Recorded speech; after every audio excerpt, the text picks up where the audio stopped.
Hola amigos de Entre Tejas, en esta ocasión tenemos oportunidad de entrevistar. Muchas gracias, doctor José Luis Escalona Victoria, por esta oportunidad. El doctor José Luis Escalona Victoria es doctor en antropología por la Universidad de Manchester, Inglaterra, maestro en antropología social por el Colegio de Michoacán y licenciado en sociología por la Universidad Autónoma Metropolitana, Unidad Azcapotzalco. Es miembro del Sistema Nacional de Investigadores de México, segundo nivel.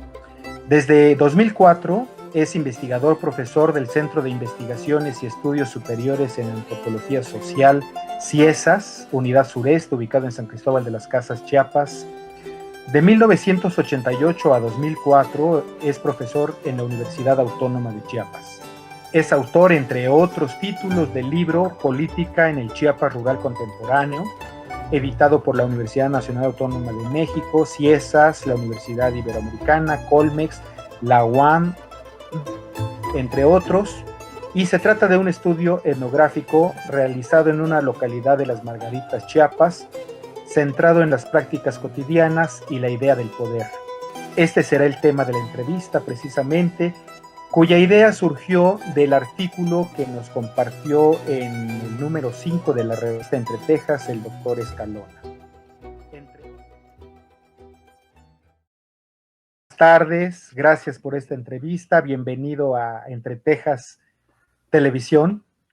Cuéntenos sobre su trabajo, por favor, en antropológico en Las Margaritas, en los mundos tojolabales, como usted precisamente nos ha explicado. Sí, muy buenos días. Es un placer estar por acá con ustedes, con tu público, contigo. Nos conocemos ya hace rato y es muy interesante poder seguir esta conversación después de tanto tiempo. Me gusta mucho hablar de eso del tiempo porque es una de las temáticas que me ha llevado a cuestionarme más cosas respecto de la forma en que los antropólogos hacemos nuestro trabajo en general, ¿no?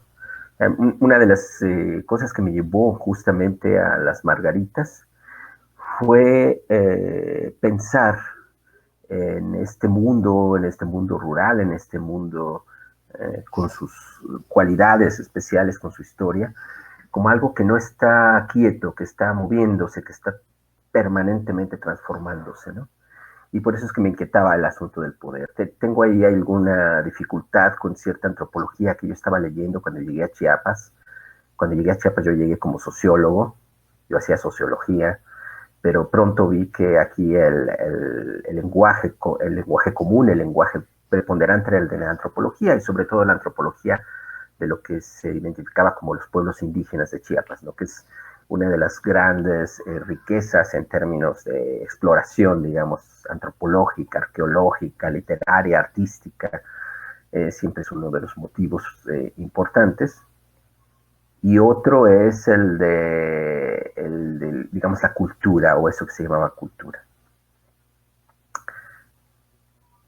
La idea es que a mí no me parecían que eran imágenes que me dieran una sensación de que yo estaba aprendiendo, que yo estaba conociendo realmente. Y tenía la inquietud de hacer algo diferente, quería explorar algo distinto. Y ahí fue cuando surgió, justamente en los años 80, cuando yo llegué a Chiapas, la idea de trabajar un poco el tema del poder. Me parecía que era una pregunta inquietante por el hecho simplemente de que propone que las cosas no son como son, digamos, como están, simplemente como resultado de una especie de repetición de tradiciones, repetición de esquemas, repetición de formas de vida, que era un poco el sentido de la idea de cultura en muchos de los trabajos que yo leía, ¿no? Y la zona Tojolabal me parecía muy interesante por eso, ¿no? Es una zona con muchos cambios históricos, con muchas dudas además sobre la historia, a pesar de todas las investigaciones y de todos los investigadores que han pasado por allá, pues todavía existen muchos vacíos, todavía hay mucho trabajo que hacer. Y por eso me interesó la zona, además de que tuve la oportunidad a través de la universidad local, donde estuve trabajando en los años 80, a finales de los 80 y durante los años 90, como profesor de antropología en la Universidad Autónoma de Chiapas. Ahí tuve la oportunidad de conocer a varios estudiantes de muchos pueblos, de muchas regiones, que me invitaron a sus casas, que me llevaron a ver a sus familias, sus fiestas, a conocer sus pueblos, sus paisajes, sus ríos, los mercados. Fue para mí muy interesante. Fue una introducción verdaderamente enriquecedora, y es una de las cosas que más le puedo agradecer a esta universidad y en particular a sus entusiastas y siempre increíblemente curiosos estudiantes de antropología, ¿no? Y de sociología también, porque conocía a varios de varias carreras. Y así fue como llegué a la zona Tojolabal, ¿no?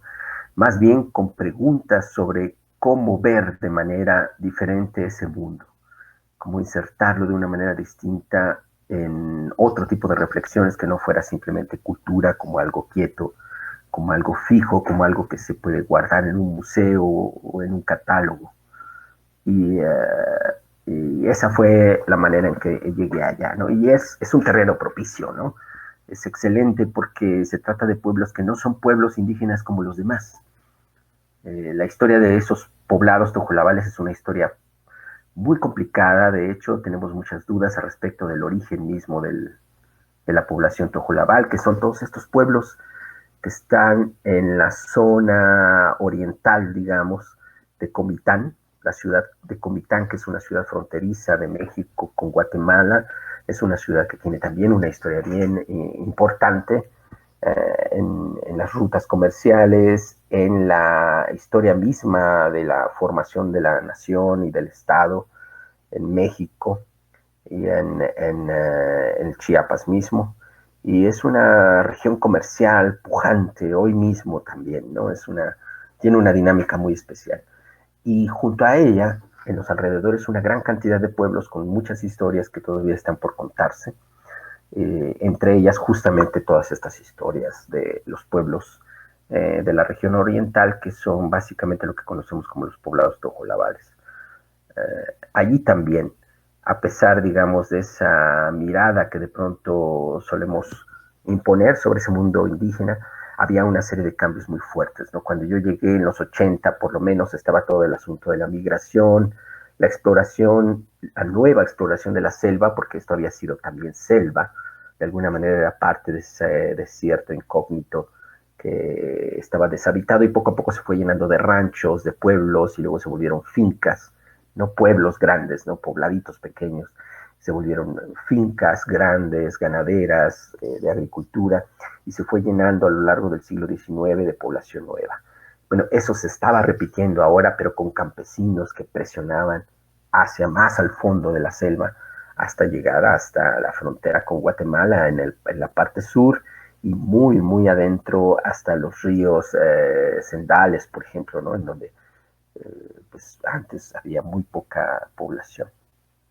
Y poco a poco ese movimiento también estaba enlazado con otra serie de cosas, ¿no? La formación de organizaciones, la expansión de la religión, de las religiones no católicas en la región, al igual que el nuevo crecimiento de la Iglesia Católica, muchas otras historias de formación de partidos políticos, de ¿cómo se llaman estas unidades? Uniones de crédito, uniones ejidales, y paulatinamente también la formación de un ejército guerrillero en esa zona, ¿no? Todo eso estaba acompañando todas estas poblaciones, ¿no? Entonces, a mí me intrigaba un poco la idea de cómo captar eso y cómo entenderlo a partir de cómo vive la gente en esa región, ¿no? Y fue cuando me metí a hacer la investigación. Para cuando yo entré a hacer la investigación ya conocía algunos de los pueblos, ya había estado en algunos lugares, había participado en esas enormes romerías que se hacen cada año, en un periodo específico del año donde la gente se reúne, tocan música, hacen visitas a las parroquias más cercanas, y entonces pues había un conocimiento apenas inicial con algunas personas allá, ¿no? Y de pronto vino lo del 94 y de pronto aparecieron muchas otras historias allá, y cuando volví a la zona, pues ya estaba más cargada de cosas que platicar, cosas que contar. Solo que había un problema. Siempre que yo trataba de entender qué pasaba en la región, me encontraba con una serie de discursos ya preconstruidos en los medios, digamos, en el círculo académico, etcétera, y no terminaba yo de captar otras voces. Entonces traté justamente en ese trabajo de hacer antropología entre los tojolabales, ¿no? Y tojolabales, digo, ese asunto es múltiple, ¿no? No me fui a meter a hablar con uno, traté de expandir un poco la mirada, los oídos, poner los sentidos en varios lugares para poder captar un poco más las voces de otros. Y pues ese fue el resultado digamos, el resultado de toda esta investigación se ha presentado en este libro que mencionaste y en varios artículos que he trabajado sobre cambio religioso, cambio político. Muy recientemente también me metí a un asunto que tiene que ver con cajas de comunidad, crédito, préstamos para los que se van a Estados Unidos, cosas de dinero.